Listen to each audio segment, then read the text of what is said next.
Today we're going to try to draw some three-dimensional shapes. On the screen I have a cube, a rectangular prism, a pyramid or a triangular prism, a cone, there's another triangular prism there, a triangular base pyramid, a cylinder, and a sphere. So what I'm going to do on the paper is I'm going to attempt to draw some of these. You can freehand it, or you can use a ruler. I'm going to use a ruler so I can make the edges look nice and straight. So I'm just going to start out with a cube. Whenever I draw a cube, I start out with a square. And what we want to do on our white paper is we want to try to fill up the whole page with as many three-dimensional shapes as possible. You can repeat some of these shapes if you'd like. Let's say you have a favorite 3D shape, you can repeat those. So I usually start out with a square, and then I make 3 diagonal lines from 3 corners that are equal and go at the same angle. So I'm just going to make this one go back this way, diagonal, diagonal, and then one more down here, diagonal. And they're all about the same distance. They're all about 1 inch long. If you make it longer, it'll just make it look like your cube or your box is a little bit longer. It might become more like a rectangular prism. And then I'm going to connect those lines with a vertical line. So I wanted to match this line with this line. They're parallel, okay? And then I'm going to go to the top and make a line that is parallel to the top of my cube there. If you have a little bit that's too long, if you have a line that's too long, you can always take your eraser and go back and erase it. So I'm just gonna trim, I'm gonna take that away, just like that. And I'm gonna move over. I'm gonna go on to the a triangular prism. That's what I call this one. So it's kind of like a tent when you go backpacking. Those of you that like to camp out, I'm gonna start out with a triangle.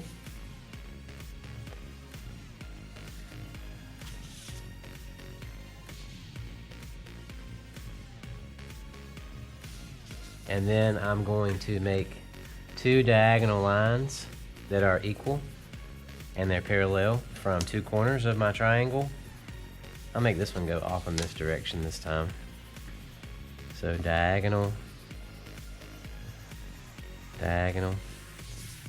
Try to make them parallel and about the same length. And then I'm going to connect those 2 lines to make the side of my prism. So I have the front and I have the side. There's some other sides here that we cannot see. They're not visible on the paper. So then I'll move over to the cone. There's a few ways you can draw the cone. You can make, let's make a cone that's open. I'm gonna make a V shape.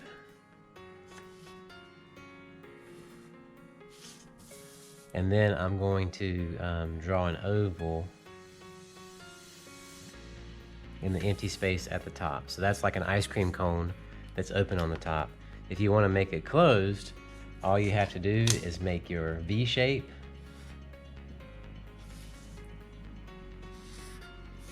And then I'm going to put a smile at the bottom. Just like that. And then let's move on to a triangular base pyramid. I'm going to make an A, or the beginning of an A. Or an upside down V. Then I'm going to draw a line down the middle, or it could be over to the side a little bit too. It's up to you. It could be at an angle or it could be straight up and down. Just like that. And then the last thing I'm going to do is I'm going to connect these to the bottom lines. Okay, I'm going to connect those 2. And then I'm going to connect this one. So far we have a cube, triangular prism, 2 cones, and a pyramid.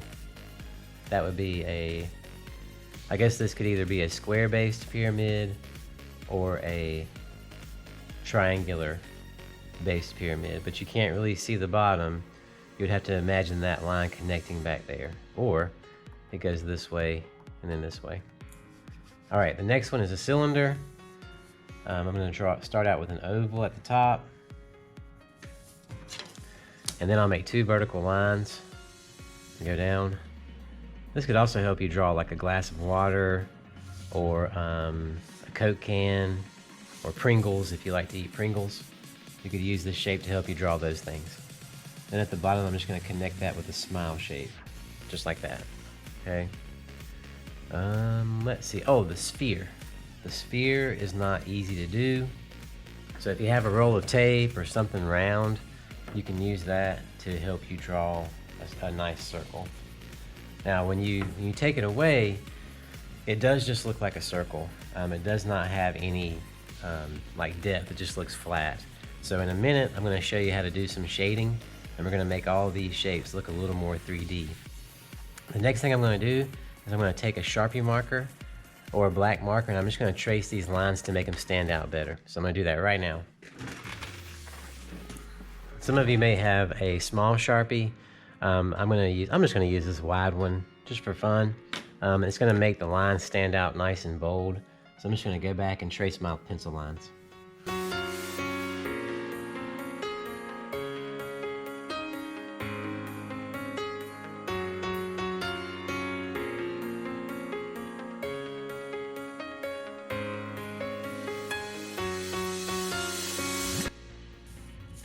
There we go. I've got a little extra space on my paper, so I'm going to go ahead and draw a few more 3D shapes.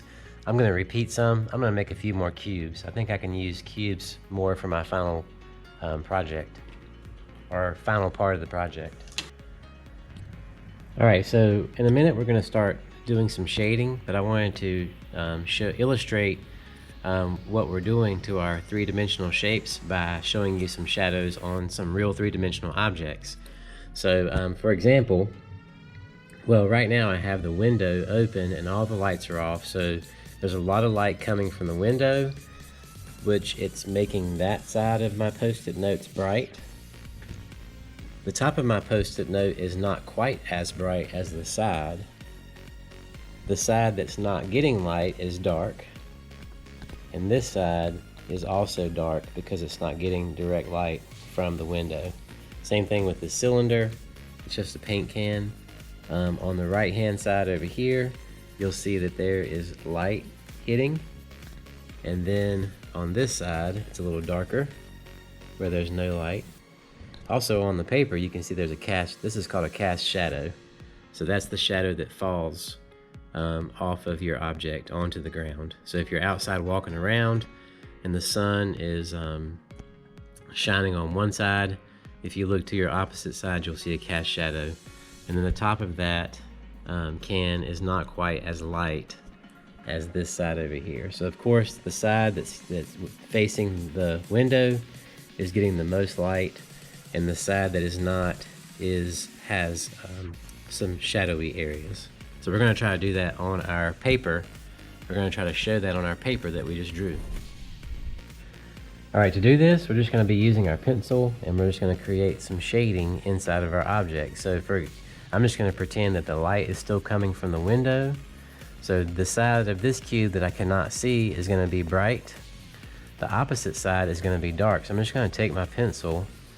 I'm going to color kind of heavy with my pencil. Then I'm going to take my finger and blend that in. If you go outside the lines a little bit, like if you take your finger and blend it outside the lines, don't worry about it. You can either erase that, and later on we're going to cut these out anyways. I'm just going to try to make that side really dark with my pencil. Blend that. This side that's facing me might not be quite as dark, but it's still dark. So I'm just going to do a little bit gentler on this side with my pencil. Just going to blend that in, and then just maybe a little bit lighter on top. So not much pencil at all on top. There we go. And if you feel like you've made it a little bit too dark, you can use your eraser to help clean it up, or if you made it too light, you can add a little more to it. This side of my prism is going to be, it's not facing the window, it's kind of facing this way. So I might just do a little shading right there on my prism. Just coloring gently, blending it with my finger. This side's going to be darker because it's not facing the light at all.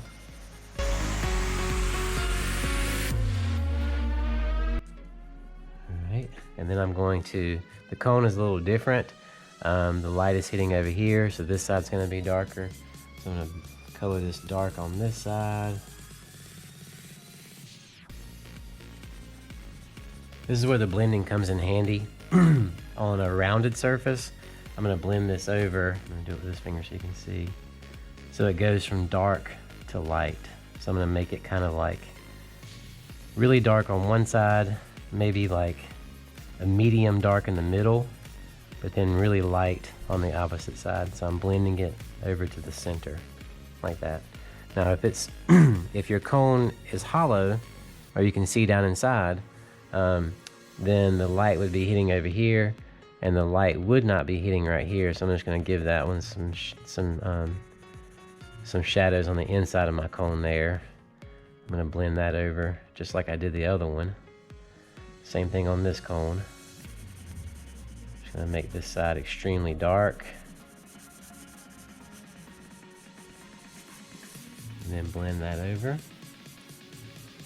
Your fingers are going to get a little messy for this project, but you can wash them off later. Let's see, I'm going to continue on. I think you get the idea. So the side that's not getting light is going to be dark. The side that's getting light is going to be light.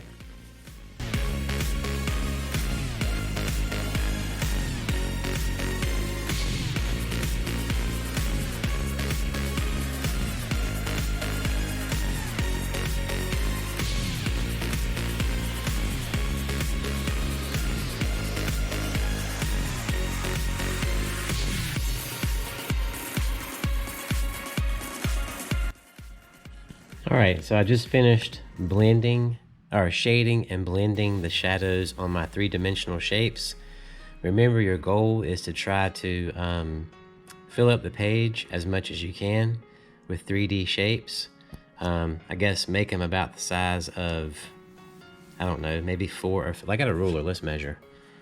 Mine are about 3 inches tall or so. So around 3 inches tall, even short, maybe you can do a few that are smaller if you have like some small spaces on your paper. So around about 3 inches tall. You don't want to make them too tiny or you'll be making, you know, 20 3D shapes.